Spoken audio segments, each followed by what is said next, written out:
Can the highest court in the land truly be trusted to uphold its own integrity? That's a question many are asking in light of recent events. 3 liberal Supreme Court justices, Sonia Sotomayor, Elena Kagan, and Ketanji Brown Jackson, recently recused themselves from a lawsuit filed by Mr. Roland J. Brunson. This lawsuit, known as Brunson v. Sotomayor, accused the justices of violating their oath of office by rejecting a previous lawsuit of Loy Brunson against 388 defendants, including Mike Pence, Alexandria Ocasio-Cortez, Ilhan Omar, nearly 100 senators, and Kamala Harris, which challenged the 2020 presidential election results. The Supreme Court denied the petition for certiorari in an unsigned order, with no dissenting opinions. This case was initially filed in state court, but was removed to federal district court, where it was dismissed due to the justices' sovereign immunity. Undeterred, Mr. Brunson appealed to the U.S. Court of Appeals for the 10th Circuit, which also dismissed the case. In the Supreme Court proceeding, the federal government failed to respond to the petition. In many cases, this results in a dismissal. Mr. Brunson, acting pro se, argued that the justices' actions constituted treason, fraud, and a breach of contract, and urged the Supreme Court to address these offenses promptly.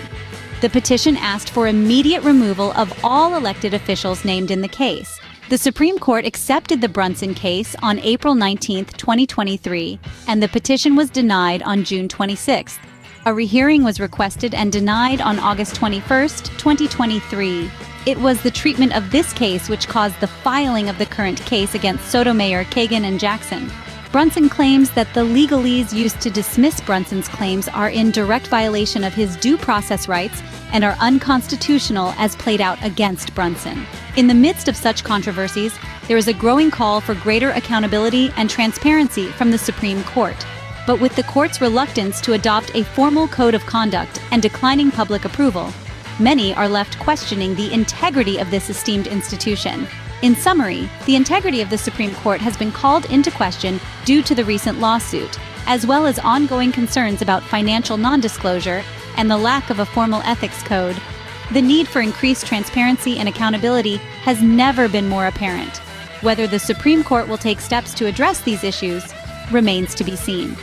One thing is clear, however: the public's trust in this institution hangs in the balance.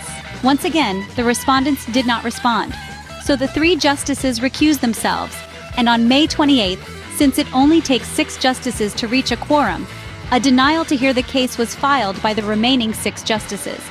Such dismissal occurred in spite of the fact that Brunson's petition alleges fraud, violations of the oath of office, and touches on acts of treason committed by the respondents. Brunson said that these serious offenses need to be addressed immediately as it is a continual national security breach. I'm not a lawyer, but something smells. The Supreme Court receives thousands of petitions for certiorari each term, but only hears about 150 cases. The court typically selects cases that have national significance, address conflicts among different appellate courts, circuit splits, or have the potential to set important legal precedents.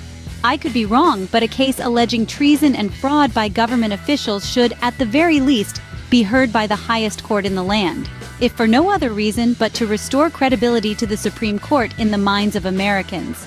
Instead, the refusal to hear such a significant case only piles more suspicion about the integrity of the highest court in this great land. What do you think?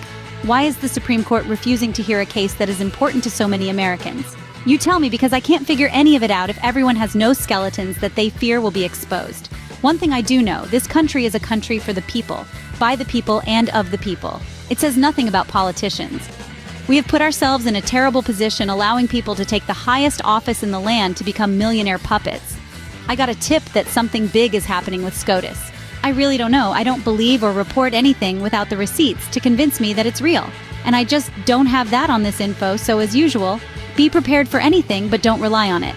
The drama must play out, my friends. Ride these days like a cork on the ocean. Don't let your emotions get too high or low, because nothing is as it seems. Until next time, pray for our country.